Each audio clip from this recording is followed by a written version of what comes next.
Welcome to Radha's kitchen. Masala పర్ఫెక్ట్గా, వంకాయలు super సాఫ్ట్గా, ఈ బగారా బెంగన్ టేస్ట్ మాత్రం నెక్స్ట్ లెవెల్. వన్స్ ట్రై చేస్తే మళ్ళీ మళ్ళీ ఇదే చేస్తారు, అంత రుచిగా ఉంటుంది. మరి ఎలా చేయాలో చూద్దామా? ముందుగా గుత్తి వంకాయలోకి మసాలా ప్రిపేర్ చేయడానికి స్టవ్ ఆన్ చేసి ప్యాన్ పెట్టి ఇందులో ఒక పావు కప్పు వరకు పల్లీలు వేసుకొని దోరగా వేయించాలి.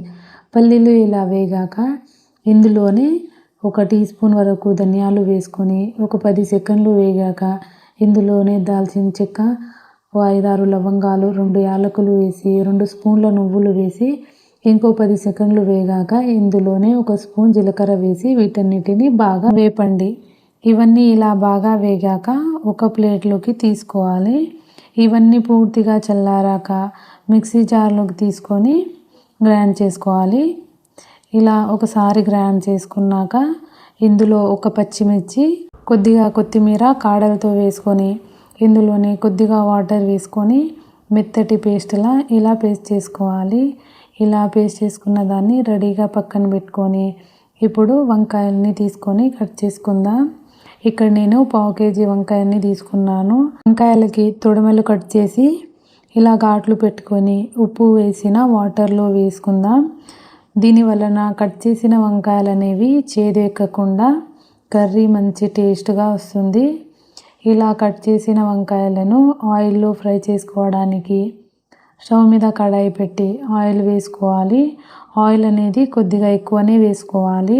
ఆయిల్ వేడయ్యాక వంకాయల్లో వాటర్ ఏమీ లేకుండా ఆయిల్లో వేసుకొని ఫ్రై చేసుకోవాలి.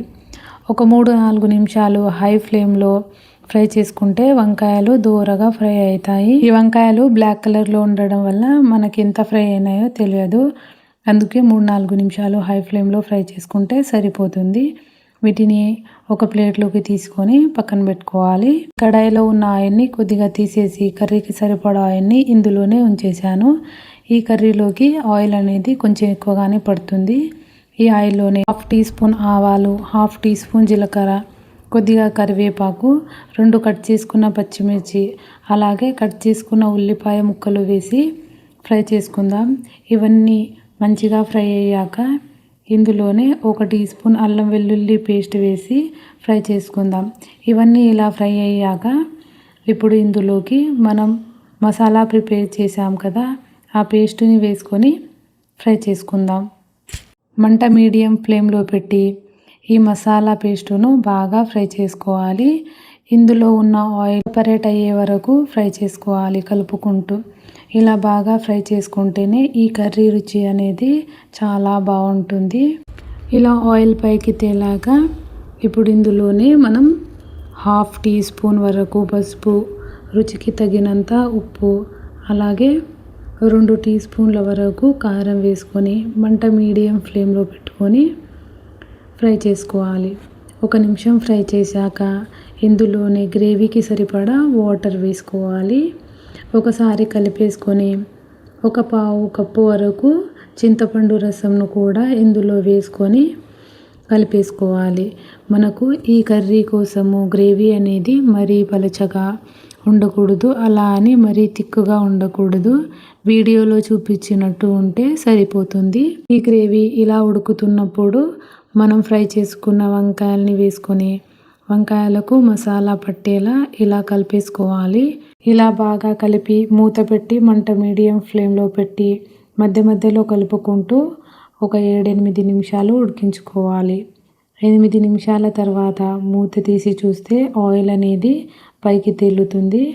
ఇలా ఆయిల్ పైకి వచ్చిందంటే మన బగారా బెంగన్ కర్రీ అనేది రెడీ అయినట్లే. వంకాయలు అనేది మంచిగా మెత్తగా ఉడికిపోయాయి. ఫైనల్గా కొద్దిగా కొత్తిమీర వేసుకొని స్లోగా కలిపేసుకొని స్టవ్ ఆఫ్ చేసి సర్వ్ చేసుకోవడమే. ఇలా చేసిన ఈ బగారా బెంగన్ కర్రీని మనం అన్నంతో, చపాతీ, బగారా రైస్, జీరా రైస్ ఇలా దేంతో అయినా ఈ కర్రీ రుచి అనేది చాలా బాగుంటుంది. మీరు కూడా ట్రై చేసి మీకు ఎలా వచ్చిందో కింద కామెంట్లో చెప్పండి. ఈ రెసిపీ మీకు నచ్చినట్లయితే మీ ఫ్రెండ్స్ అండ్ ఫ్యామిలీకి షేర్ చేసి ఒక లైక్ చేసి మన ఛానల్ని సబ్స్క్రైబ్ చేసుకోండి.